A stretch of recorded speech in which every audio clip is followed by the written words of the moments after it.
This episode is brought to you by the Wholesome Fertility Method online program. This program includes video courses on understanding Chinese medicine patterns and how this reflects on cycle charting. It also includes foods shown to benefit fertility health, which products to avoid, supplements and herbs that are shown to improve sperm and egg quality, acupressure points, and essential oil recipes to optimize fertility health, mindfulness, breathing exercises, and much, much more. I'm providing a second round of spots, which include live coaching calls with the program for a limited time. To find out more, visit www.thewholesomefertilitymethod.com.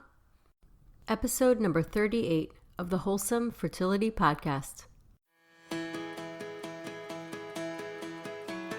Welcome to the Wholesome Fertility Podcast. I'm Michelle, a fertility acupuncturist here to provide you with resources on how to create a wholesome approach to your fertility journey.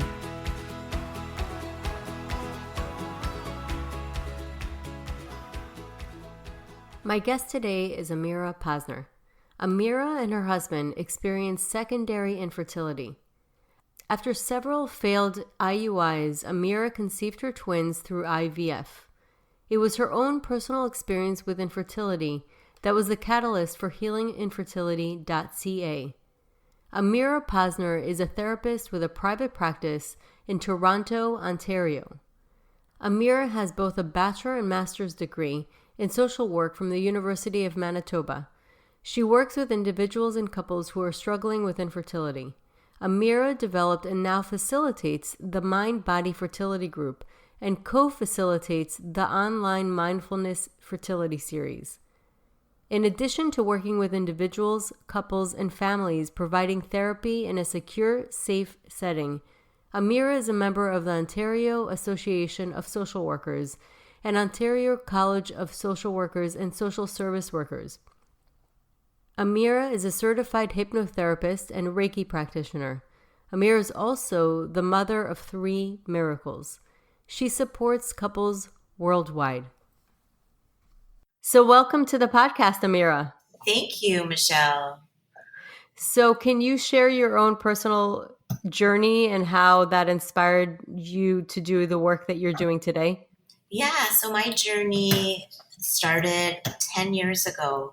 My husband and I were struggling with secondary infertility. So that's when a couple isn't able to conceive for the second time. So we actually quite easily had our daughter. And when she was a year old, we decided we wanted to start trying for number 2. And that didn't go so well. And we started trying, and I think about after 4 months, I started to feel like, okay, why isn't this working? And I waited a few more months, and I went to my family doctor, and I asked her to, see what she could do, make a referral to the fertility clinic. She's like, give it a couple more months and then come back. So a couple more months went by, and I came back, and she made the referral, and we still went quite early to the fertility clinic, and they were very hopeful when we got there and, wanted to start us slowly. The doctor was hopeful because we had just conceived. And so he put us through all the testing and simultaneously started monitoring my cycle. And then we started with IUIs, and slowly we learned that I had many different little issues, but we were primarily dealing with male factor infertility. So we were referred to a urologist, and we were basically told that IVF was our best option. And so that's what we did. And it was 10 years ago, and we went through the treatment, and I was 33 at the time. And we were successful, and we ended up transferring back 2 embryos, and we conceived twins.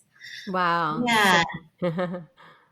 So my story is so hopeful and has such a happy ending, but I can't forget the emotional struggle I felt going through it. Right. Just things didn't go as I wanted them to go, and I had to let go of when I wanted this to happen to sort of, is this going to happen? When is this going to happen? Yes. And I just knew going through it, if I was successful, that this would be an area that I could help others in after going through it myself. So my profession is in social work, and I was, when my twins turned 2, I started running a very small support group for women. I did the first one out of my parents' condominium amenity room. Oh, wow. Yeah. And I had another colleague, and she was a social worker, and we did it together. And there were 7 women, and I could just see the benefit of bringing all these women together. And we taught them different coping techniques to help them move through the journey with more ease. And this was also something I saw that was really helpful, just giving them an outlet to process their energy and their angst. And so Right. from that group, I had a contact at one of the hospitals here in Toronto, and she thought it would be a great resource for the fertility clinic. And we started running it at the hospital together. And so many years later, I'm still doing it. And now I have a private practice that's geared, I would say, 95% towards helping individuals and couples struggling with infertility. That's great. So you had a background in social work. Yeah, I did. So I've always been a counselor, and this sort of evolved into into a niche. And I Right. love it. Like, I just love the work I do, and I love helping others see things that they can't see while they're in it. Right. And obviously, I didn't have all this knowledge while I was going through it. I was actually Right. a mess, Yeah. you know? And it definitely helps knowing that you went through it. I think for people to know that you went through it. So you Yeah, can actually say, I've seen this, I've been there, I really felt this. totally. Like, regardless, everyone has a different journey. There's primary fertility, secondary infertility. Hmm. But regardless of our journey, we're all dealing with similar emotions and navigating. Definitely. Yeah. So let's start with you had mentioned having a primary practice. Can you share how you help couples struggling with fertility? Yeah. So I see both individuals and couples in my practice. Hmm. And for couples, it's really, bringing them back down to a place of balance so that they can hear and listen to each other, because they're both coming at this from different biology, so to speak, Hmm. right? Like, Yeah. men and women are different. Our brains are made differently, and Yeah. and so for each partner to understand what the other one is experiencing is really important. And coming together and aligning towards like a plan, an overall fertility plan. And maybe they've been on it, and maybe they've had unsuccessful cycles, but, trying to be present and see where things are at now, because that's a big tool I use with couples, but also to look forward to, what's going to come in the next 6 months, and how are we going to do this together. Right. And actually, one of the questions I was going to ask after this was, how have you seen infertility impact a marriage and the connection between partners? Because that's something I think, you know, people don't realize is that not only is it a personal thing, but it's also difficult with just the different perspectives, like you said, Yeah. of each partner. Yeah, so I think it can make it sometimes stronger, Yeah. and I think sometimes it can really like tear a couple apart, right? Yeah. Because each partner is coming at it from a different perspective, and so it impacts their communication, it impacts their intimacy, it impacts their like social life, right? You Yeah. know, so when there's no intimacy, because the only point of intimacy is to try to make a baby, then that connection's lost, right? Right. Um, and not wanting to go out with other couples because they're feeling, what if they disclose that they're pregnant, or what if the conversation goes to talking about babies, right? And Right. this is Yeah. sometimes where I see a really big difference because men are different, generally speaking. Mm-hmm. They are a little more able to go out and socialize with a little bit more ease. Right. So that, and they want their partners to also join them in that, right? Yeah. So setting boundaries and talking about navigating these outings, just become integral to helping them get through the journey, right? And Absolutely. it's not easy for anyone, and sometimes, having a date night is important. Mm-hmm. Making a commitment regardless of, whatever is on their schedule, that on, Thursday nights that they spend that together. Planning, you know, being intimate outside of the cycle of their treatment, right? Making Mm-hmm. efforts to go above and beyond in a time where it's not easy to. Right. And I would imagine also just taking that time and making sure that that's in the forefront actually in the long run would actually make the process easier because then you have true support and partnership. Right.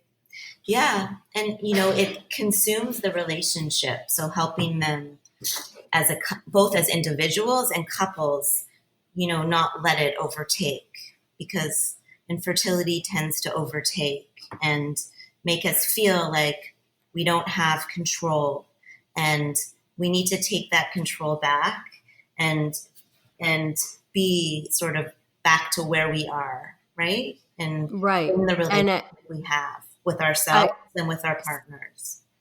right. And speaking of control, I actually on that topic, I love how you mentioned it's important to distinguish between what's within our control as individuals and couples and what's without one's control.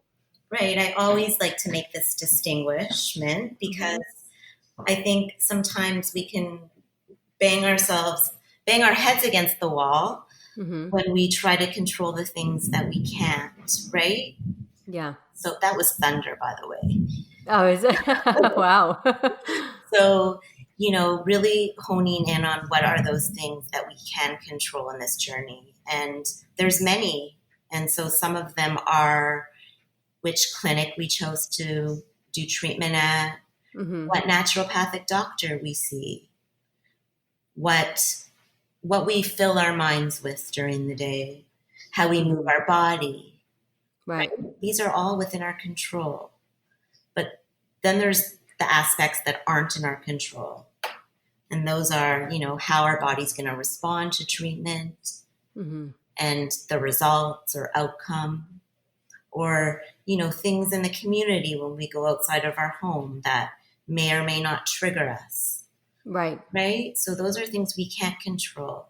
And those are areas that we need to let go, because Hmm. holding on or trying to control those aspects are just it's not possible. So acknowledging that part of this is not in our control, and Hmm. then allowing ourselves to let go.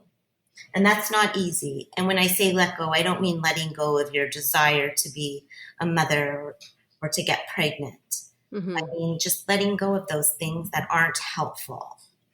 And And that's where mind body comes into place. And the mind right. body is bringing that, it's bringing a vessel to put that energy, that angst Right. into, right? Yeah. So it's a way of like releasing that fear of like, oh no, I can't control this. What if, right? Yes.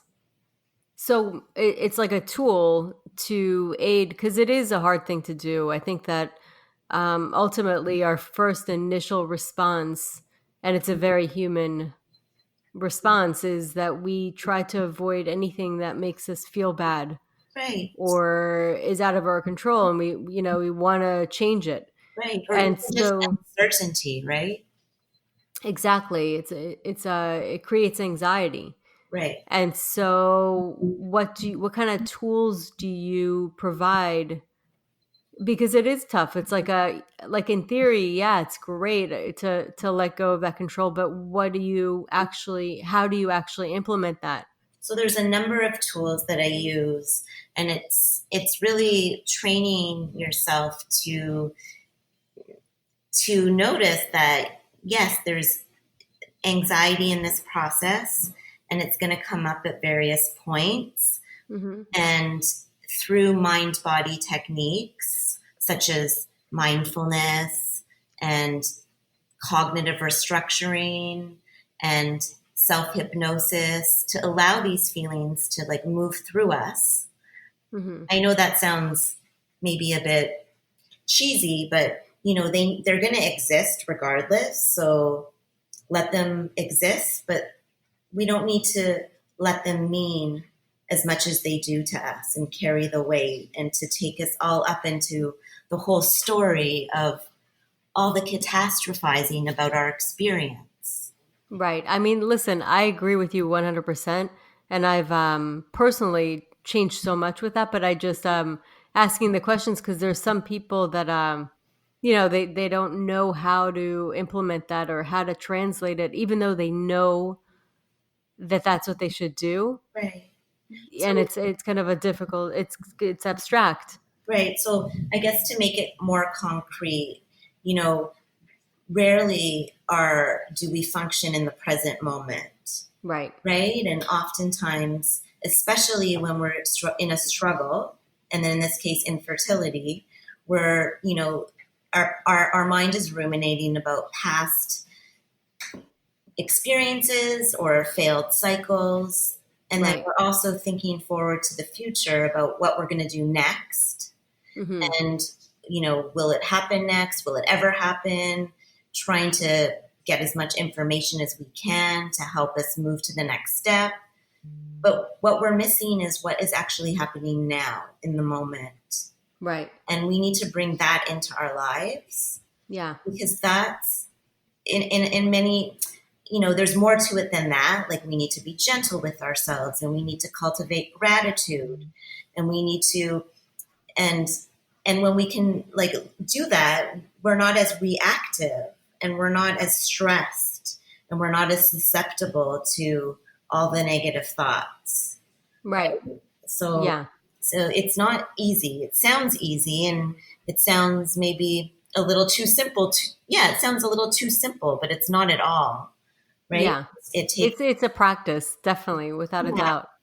right? And so it's also bringing yourself back to maybe a place of equilibrium, right? And just balance. Yeah. So Yeah, definitely. yeah.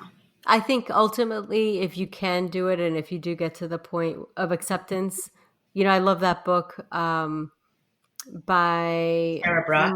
Michael Singer, the Untethered Soul. Yeah, that's a good one. Which one were you mentioning? It's Tara Brach. It's called Radical Acceptance. Oh, I love that book Yeah. too. Yeah, and it's just about, it really is about what we tell ourselves about the situation. Mhm. And you see, even with kids, there's something will happen, and depending on the adult that's there, you can completely change their reaction to what just happened with your reaction.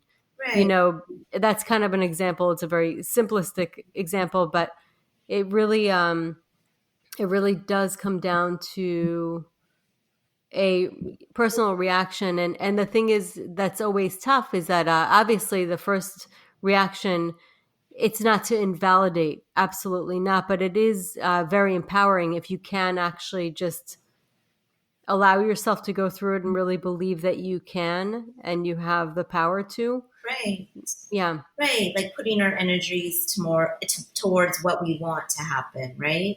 I think Yeah. so often, we have this negative self-talk in our mind, and it's detrimental. and Yeah. we have more power to change that, right? Yeah. Then It's true. we're scared to. We're scared to get too excited, right? So Yes. that's what I hear a lot, right? I can't get too excited because then I'm just setting myself up, right? Right. So I Right. understand that, although I'd rather them be more excited than not. But Hmm. then helping them come to a place of balance where they're not, catastrophizing, and they're not, oh, it's going to work. I'm going to be a mom. If they can't say that, that's fair enough. So just, Yeah. neutrality, Right. right? And just, noticing the polar opposite sides that come up through the experience, and then Absolutely. bringing yourself back to neutrality. Right. And so kind of getting to a state of acceptance. Yeah. And, acceptance is different for everyone. I once had a woman in my group, and, she was diagnosed with premature ovarian failure and was told that she needed to use an egg donor. And, when they first told her that, she was very, very, very, again, just wasn't open to it, Hmm. like wanted to go on, find another doctor, try another cycle, get another opinion. Hmm. And she did the 6-week Mind-Body Fertility Group. And throughout the group, it gave her a chance to like take a step back Right. and come back to herself Yeah. so that she could process what's going on in a different way, not from like, oh, I need to do this, I need to get to the next clinic, I need to get the next, right, but more Yeah. from like, okay. And at the end, she was actually ready to look at an egg donor and that as Hmm. an option. So Yeah. And I imagine that it brings about a lot more mental clarity and a place where you can really make a truly informed decision. but yeah, Right. better decisions, and just, Yeah. can see things more clearly. Yeah. Without a doubt. I mean, we've all been there, whether it's any kind of life situation where we feel cornered, like we don't really have options. And then if we sleep on it or take some time to just clear your mind, Totally. you really do all of a sudden like you see things so differently, and it amazes, it's amazing like how your perception shifts. Right. Yeah, Right. without a doubt. But in this situation with infertility, we feel pressured. Time is of the essence, right? Right, absolutely. Yeah, and that's it's just a hard place to make any decision when you feel pressured. Right.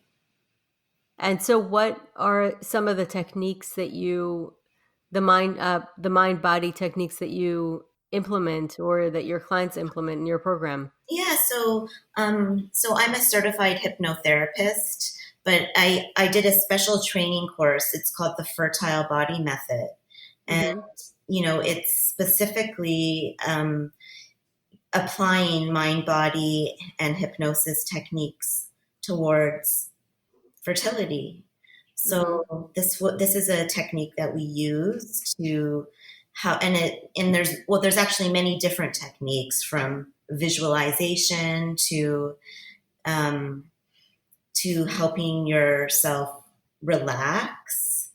Mhm. And when I say relax, I mean, like fully relax, like lie down and do a body scan, and almost to the point of, going to sleep, but not going to sleep, and training Mhm. your body to respond differently to the stress, right? So Mhm. there's our minds and working with our minds, but there's also our bodies, right? Because Mhm. when we have uncertainty or stress or something that comes up, we tense up, right? And so it's not just a mental part, it's a physical body. It's in our bodies too. So we want to release that tension and help our bodies elicit the relaxation response, which Right. is our rest and digest system. So basically, like somebody would be laying down or in a position where they're able to just really let go, but not quite sleeping, and they begin to start scanning their bodies and feeling where they're holding any tension or emotions. Yeah. And letting it go. And, there's many different, it's a very creative process. I mean, this is like when we get into our bodies in the group. So, one session we do mindfulness, one session we do cognitive restructuring where we look at our thoughts. Then one Hmm. session is the relaxation response, which is what I was just discussing, where, we just we tune into responding differently to the physical and emotional stress in our body. We do a fertility yoga class where we learn, That's great. different poses to enhance blood flow and to balance the mind and body. And then we focus on doing hypnosis in one of the sessions. And that's going deeper into our subconscious. Hmm. So um, they're all tools that really can help change the way we're relating to the struggle and relating to ourselves. Right. And it definitely makes a lot of sense. And I like the fact that you have different tools that you go through. It's like almost like a journey or a series. Yeah, Yeah, yeah, exactly. That's kind of how it is. I describe it as a journey, right? And we move from the mind into the body, but they're very much one. right. They are. They're connected. I always say that. I mean, they really are 100% one. And so how have you seen this impact your clients? Yeah, it's amazing. Actually, last night I finished a group. It was a 6 week one. And so it was the last week. And like, the girls were even just chatting and saying how much different they feel, Yeah. like that session as they did towards the first, where the first one they were all like, it was just so heavy. Everybody shared their story. Everyone was so tense. Hmm. And then last night, after 6 weeks, everyone was just sitting so much more relaxed and just feeling really positive and feeling, more balanced and ready to go forward, right? Because they've spent time really understanding, the mind and how this is taken over, but different ways that they can take back their control, right? It's also Yeah, absolutely. permanent. This isn't going to last forever, Right. but it's hard to see that when you're in it. It's true. It really is. And I bet it's also very healing for them to do it in a group Totally. where they're relating to other people in the same boat, and it Yeah. just gives them a sense of connection and a sense that they're not alone. Yeah. Yeah. That's a huge one. It's like Absolutely. normalizing the experience. In Canada, it's 1 in 6 couples are struggling. Oh, wow. Yeah, so I mean it definitely is a little bit more, and there's so many different reasons that you could think of that are contributing, toxin overload. It could also be just our mindset and how stressed we are and the demands that we have in order to succeed in life. Because even looking at colleges, it's not what it used to be. Yeah. So there's a lot of stress starting early on in life that could definitely take a lot. It could take a toll on the body, and so doing this, it sounds like you're almost liberating these people emotionally. And is it mostly women that you Yeah. see It is. The group is, for the mind body technique?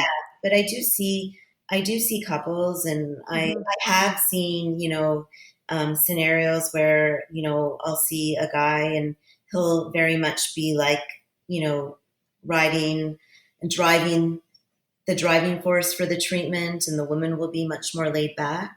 It's an Yeah. unusual dynamic, but I have seen it. Um, Yeah. I always find that interesting, um, and so yeah, it's a journey, not one that we choose to be on, but nevertheless one that really helps us to evolve and to learn about ourselves, and when we can pay attention to that part of the process too, it can become very meaningful. Yeah, definitely. And it's funny because I always love the word journey. I use that all the time. I just love that word because there's something about it that almost within the word itself makes you think of something that somebody overcomes, Yeah, and it is something like that, where you kind of have your challenges come in the middle, and it's sort of like a story that a person tries to figure out different ways, meets different people, and so I always kind of see it as a very positive thing, and like a sense of growth comes out of it. yeah, And I also a lot of times speak to people at the end of the journey, and it can look so different. It can look like a natural conception, it can look like an egg donor, it can look like an embryo adoption, it could look like an adoption. yeah, And at the end of all of those, even though the end isn't always something that people pictured having or expected to, they're all happy it happened the way it did. totally. Yeah, That's one thing that almost across the board, I don't think that, when people are at the end and they're holding their child, however that may come, they're all happy and wouldn't change a thing. totally.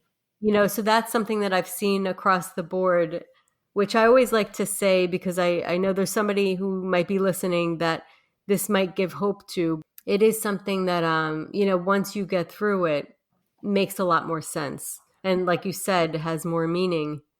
Yeah, like for me, I'm an example, right? It was the impetus for my whole career. Right, exactly. And you wouldn't have those particular children Right, had it not happened that way, right. And yeah, which is I say that a so lot. miraculous. Yeah, it's miraculous, and it's just such a mystery. It's funny because we have a hand in it, but we don't Right, at the same time. right.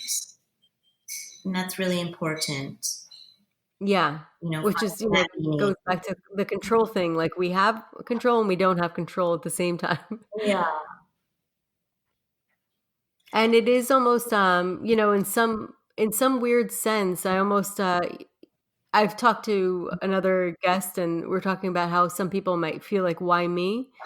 And then some, but it's an interesting thing because if you kind of shift that perspective, you think to yourself, almost like this is a calling. There's some kind of yeah, honor in this as well. And some people might think that's crazy, but sometimes it is a calling. There is some kind of calling for a specific outcome, and the calling for you ended up being, look what you're doing. I mean, you're helping so many people right, worldwide, what you're doing, and that was a calling that wouldn't have happened if it hadn't been right. for your journey. Totally. And so when you say why me, you can say why not me? Yeah, I love that. Yeah. That's so great. It just gave me the chills. Yeah, and I love that. That's the one thing, is, taking something from a space of hopelessness and turning it into empowerment. Yeah. And I believe that every single person on this journey can find that through their journey. I also do. Yeah. And I guess that's the work I do, is trying to help them find that in, their time of great despair. Yeah. And to find meaning Yeah, in that. Absolutely. It's an incredible thing. It's just a tweak of perception or paradigm. totally. Yeah, can completely change everything.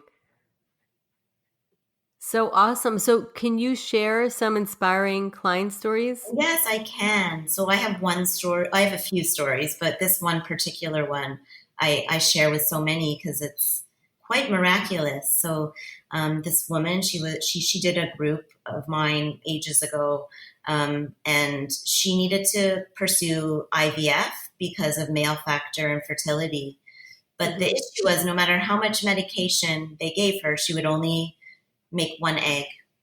Mm-hmm. So they had to go forward with the IVF to get that one egg, and made that one embryo, and they transferred it back 3 days later, and it naturally divided into two, and she had identical twin boys. Oh my God. I just got the chills. Isn't that insane?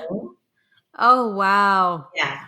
There's such poetry in things that happen sometimes. It's unbelievable. Right. So that was miraculous, and it only takes one, right?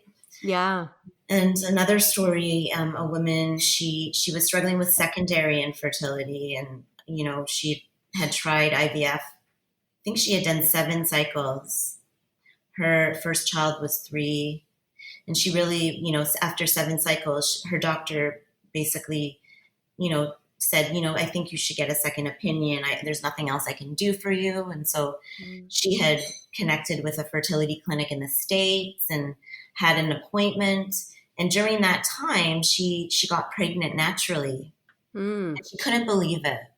So we were in the middle of the group, and she was part of this group, and she didn't know how to negotiate it. She continued the group, but we had correspondence on the side through email.